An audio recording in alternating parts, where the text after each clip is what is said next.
great day to be a Badger. And I thank Coach. I'm hoping we'll have a very similar journey as a young coach.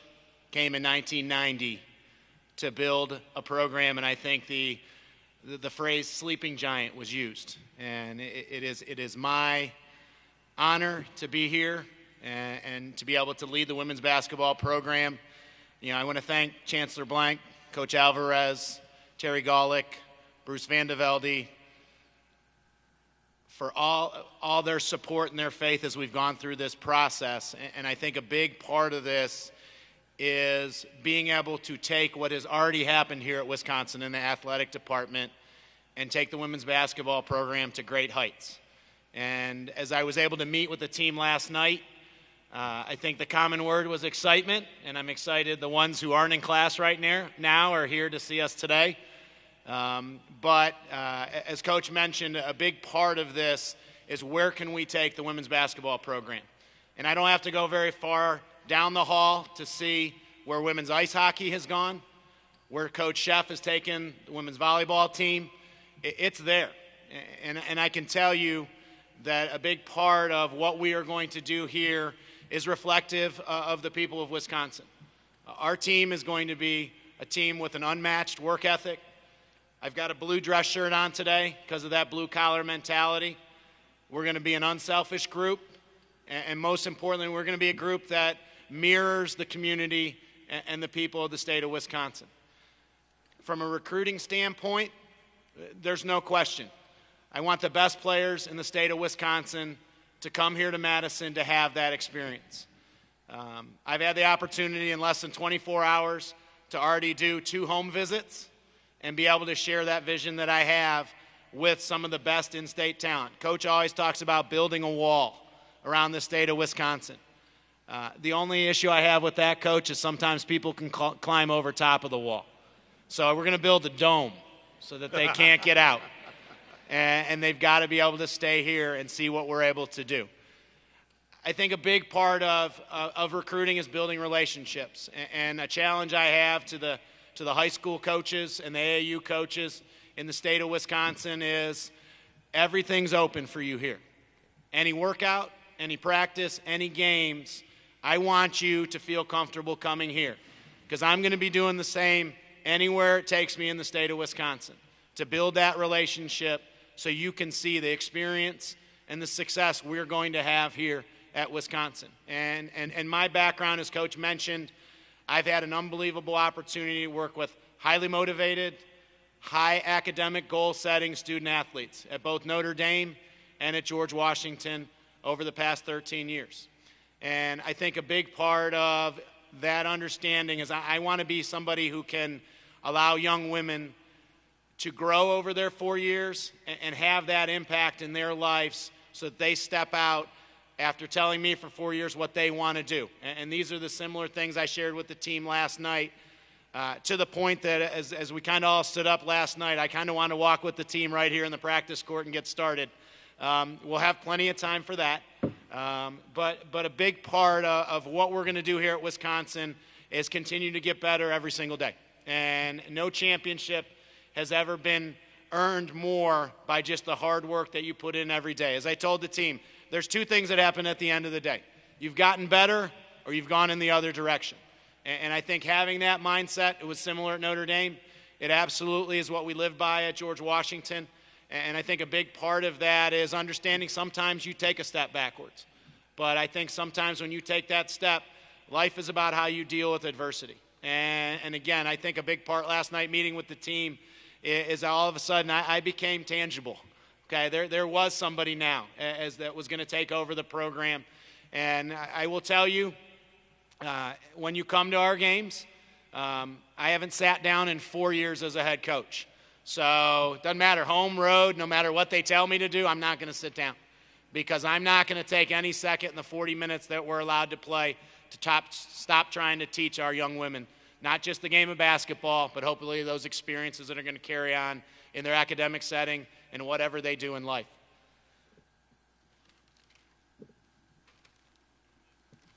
There's a couple of people that I really want to be able to thank Wisconsin women's basketball is going to be a family, and that family will mirror exactly my wife Lee and my daughter Emily, who's 11, and my son Josh, who's 9, and the members of the team that are here. I told them last night, whether they liked it or not, they had just adopted a 9-year-old brother and an 11-year-old sister, and as important to me is my 2 children now have 15 role models, and they're going to be around in practice, at the games, in meetings. I'm going to conduct myself the same way I do as a parent, on the floor, in practice, in our meetings. And I want them to be able to see that part of the family atmosphere, because I'm from Ohio. I'm back in the Midwest. In a lot of ways, I'm back home. I'm not back as much back home as Coach Granato came yesterday, but I think that part, I'm back home where we're going to build this in a family environment with that understanding that everybody's a part of that. So I'm so thankful some of our current players' families are here today for me to have a chance to meet them the same way I met their daughters last night, and even incoming parents of our 2016 incoming class. And I think a big part of family is what Wisconsin's all about. This is what I felt the first time I talked with Coach Alvarez. It's what I felt last week when I was here with my family, walking through campus, meeting people. This is a place that I'm excited to lead the women's basketball program, but I'm excited to watch my kids grow here as well. I can tell you one thing, that at the end of the day, nobody's going to work harder than I am. And I'm going to put a staff together that Wisconsin is going to be proud of, because it's going to represent everything our team needs.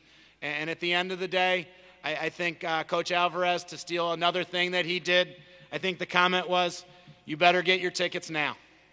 And because we're going to make sure the Kohl Center is the best environment in the Big Ten.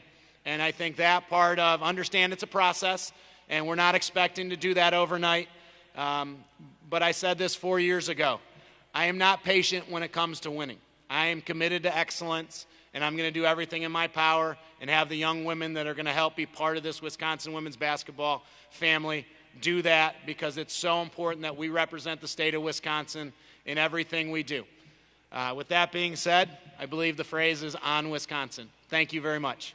Jonathan, you alluded to Barry's statement when he took over here about building a wall. You know, he called it a sleeping giant. I'm just curious what you see in the program, which has not enjoyed a lot of success, that led you to take on this challenge. I think a big part of, in looking at this program, I've looked and actually had a chance to coach against. There's great women's basketball players coming out of this state. Will we have a team of 15 players from Wisconsin? I don't believe so. Because I want to make sure we have a team of 15 young women that are the right fit, and play with a chip on their shoulder, and understand that committed part to excellence. I think understanding the state of women's basketball and how you can build a program like that is much more about what your forward thinking is than it is necessarily in the past. I've been fortunate enough to be in 2 programs that had great tradition, and I think a bigger part of that is understanding how that was built. Coach Alvarez in the same way. There wasn't great tradition here. And I think that part you build with the right people. And no matter what team you're coaching, it's all about having the right people. And I just feel like the support, the enthusiasm, obviously you're sitting in one of the finest practice facilities in the country, the Kohl Center, put that together with the experience. I'm ready to start a new chapter, which will be a great tradition.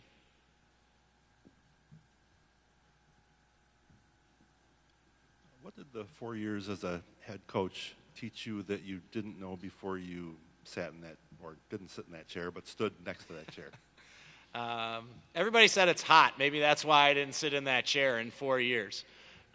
You know what it's taught me is the understanding how to look through, I think, to see how to mold a team. I think when I was at Notre Dame, Muffet was so good at delegating to her assistants and preparing them to make decisions like a head coach. I think a big part of that was she was always going to be the expert on Notre Dame. And one of my jobs right away was to be the expert on Connecticut, on Tennessee, on Maryland, on Purdue.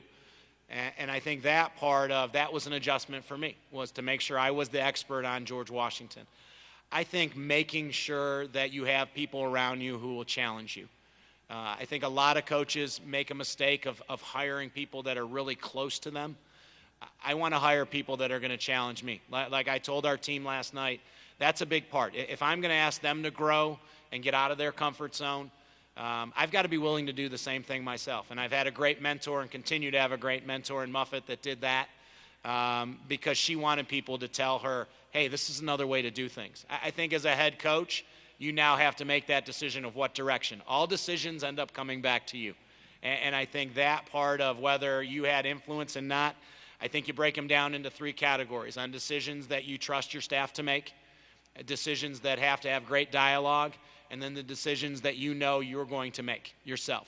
And I think as a head coach, each opportunity to me is an opportunity to grow and improve that way when you get to make those decisions. I'm a big believer of playing fast.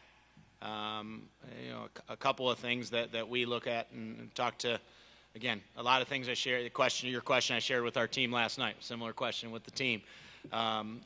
Fast in a way that is not uncontrolled, but I want to be in a position where we can get 85 to 90 possessions a game. I want to be able to play where we can really spread the floor and put people in positions where they can be successful.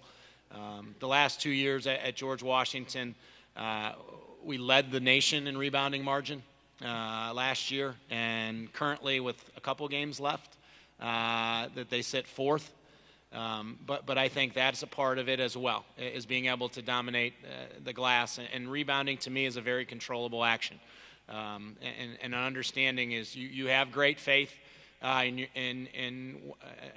you take a shot as a women's basketball player at Wisconsin, and that will continue to be a confidence I will build in our team. As one of those teammates, they better anticipate it's not going in, and that's part of the emphasis we'll have on rebounding, is where they can get to that spot.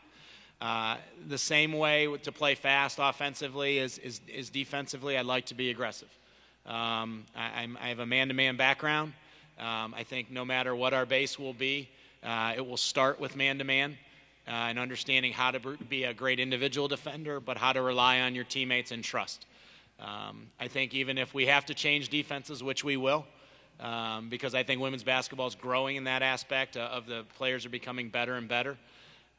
But I think that part of things, and again, I can tell you this was my philosophy my first year at George Washington, and I will adjust that based on how our team can be the most successful. But I'd like to play fast. I want to spread the floor. I want to attack using ball screens.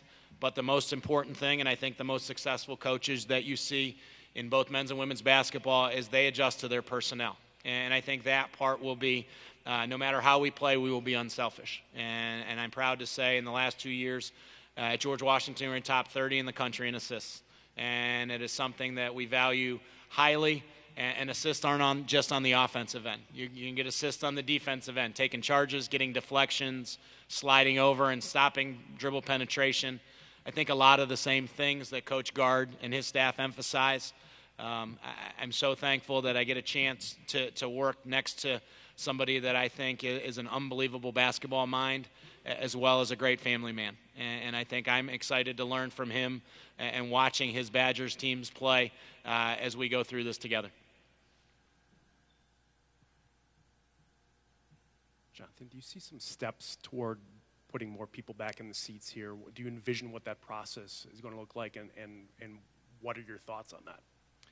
Yeah, I think Coach Alvarez hit it on the head as far as somebody being in the community. And I think I'm a big believer that you have to be tangible. And as the head coach, I have to be the most tangible member of the program.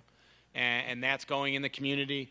That's going on campus and understanding. If I'm going to ask people in the community as well as on campus to spend their valuable time at a Wisconsin women's basketball game, I'm going to spend time to go where they're at and be able to go to meetings and not necessarily be the first person on the agenda, but be able to understand that I'm going to have that vested interest in what they do.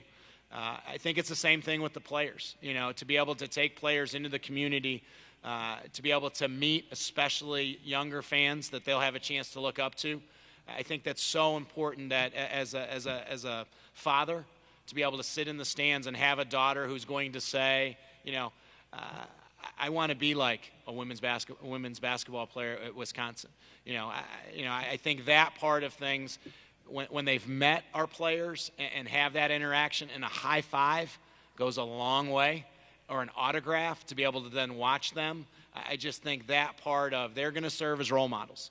And I think that part of things, we are going to cast a wide web and be able to do that and understand, win or lose, that we can't be less accessible, especially on the losing side, that we're going to thank our fans after every game and understand they're going to come along with this, on this journey. And I think that process of things, because they'll be right there. It won't be, I'm just the head coach and you only see me coaching the game. They're going to know me from hopefully not having to snow blow a lot of snow, but be able to be out there as much as I would be at the grocery store, as much as I'm going to be in the community, no matter where it is, that part of wanting them to be a part of women's basketball here at Wisconsin.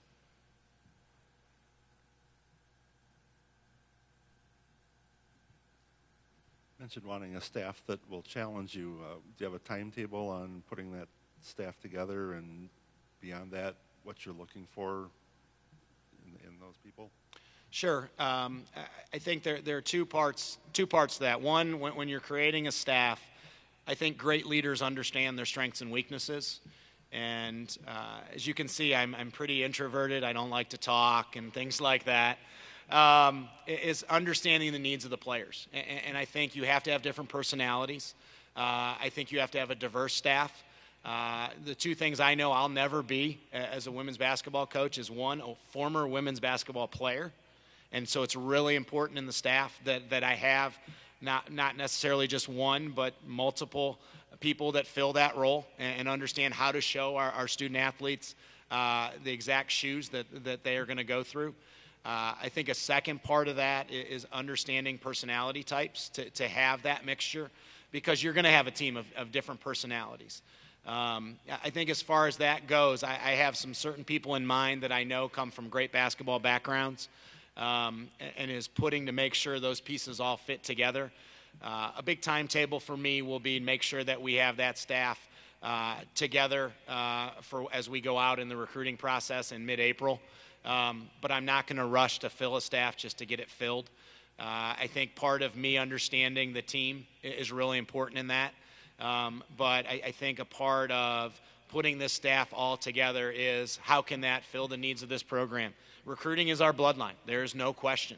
And I think that part of, I want people who want that challenge to recruit people here to Wisconsin who want to play with a chip on their shoulder, but also they've got to be able to help me teach them what the game of basketball is all about, help them understand what it is to be a great student athlete.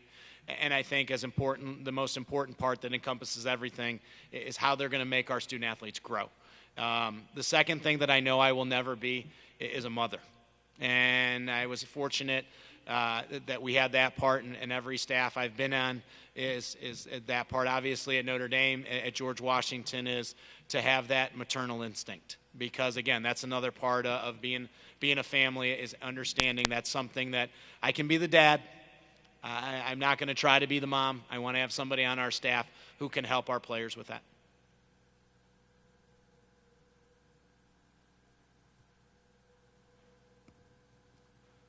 There were 6 kids who were signed last fall coming in. Have you been able to contact them and get a read on how that stands? Yeah, I think I think the current staff, the assistants are here, have done a good job, along with Terry Golick, of making sure they've been updated in the process of what's going on.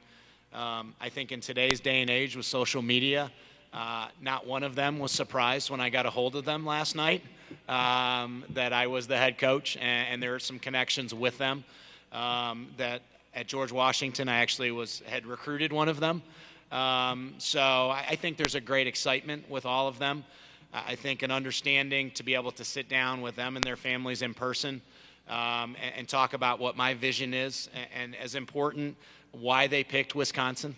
And we've got to make sure that those match together, because this is a journey that we're going to go on, and I want to make sure that those are the right fit.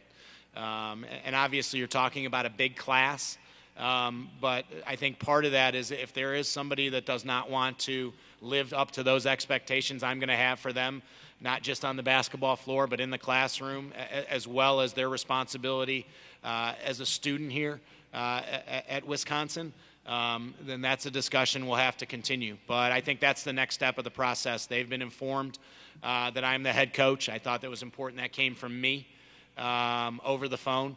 One of the young women was actually out of the country, and I was able to get a hold of her. So I think the next step, and I'm excited because I believe one of their fathers is in attendance today, so I'm excited to meet him. But as you look at that part of things, I want to make sure that they understand those expectations. And I think those meetings of things, I was excited to talk to them. They were excited. I think that part of knowing now there is the head of the program was really that part of the conversation, and I'm looking forward to get to know them better. Coach, what will it take you coached at Notre Dame, what will it take for Wisconsin to get to that level? You know, I think a big part about Notre Dame is the consistency. And I think a big part, and, you know, I'm fortunate enough, you know, sitting here among us today is not only my niece, but a former Notre Dame women's basketball player that, like a lot of things in my family, they like to surprise me and show up unannounced. But I'm excited the team will get to meet my niece, Amanda Byrne, that played for me at Notre Dame. But the consistency part, I think really Muffet's understood how to change with the student athlete. And I think the same student athlete she coached when she first got there, that part of thing has changed. And I think for us to be at that level, that core group that Notre Dame has been able to recruit has been a Midwest-based group. And I think there's no question.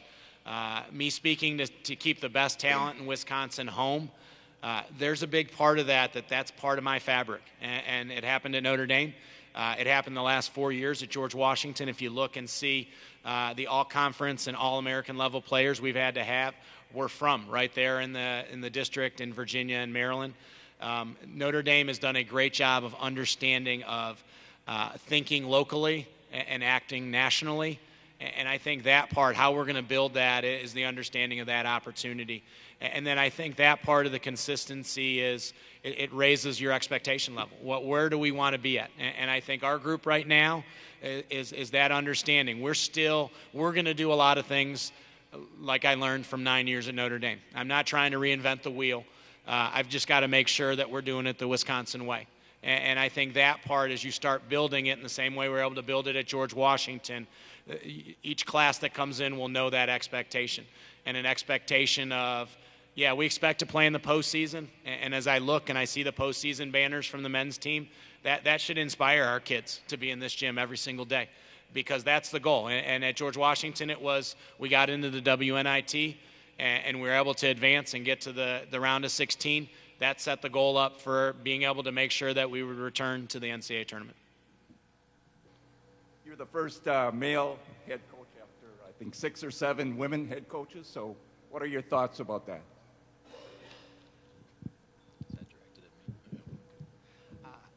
I think, as Coach said, I think a big part of Wisconsin women's basketball is going to put great role models in front of their team. And I'm honored to be the first of something.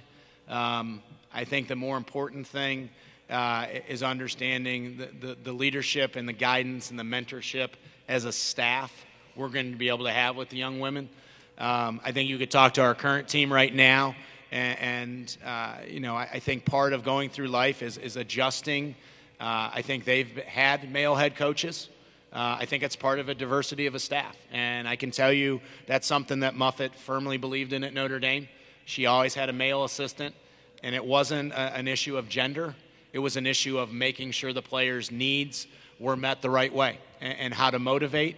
And I think a lot of times when you look at that part, a lot of times when a message is given, sometimes if it's given through a different voice, a different person, a different experience level, it gets through in a different way. And the way I look at it, I know I'm going to have strong female leadership on my coaching staff, and that will be something that our team and the recruits that we're involved with will never have to worry about, because much like a strong background of leadership, When you have good leaders, I think that's the most important thing you look at. Not where they came from, not their gender, not their background, but are they strong leaders, and they're going to help be able to support the people that they're trying to lead. This is an unbelievable honor for me, and I have family here today and coaches that I've had a chance to work with. This is something that today is a day I'm never going to forget. And to my team, it's fun to call you my team. It's something that you will never have to worry about how hard the head coach of this program works, because I'll never ask you to work any harder than I'm working, and it's going to be an unbelievable ride. And like Coach Alvarez says, we're family, we like to have fun, and Wisconsin athletics is about chasing championships. Thank you.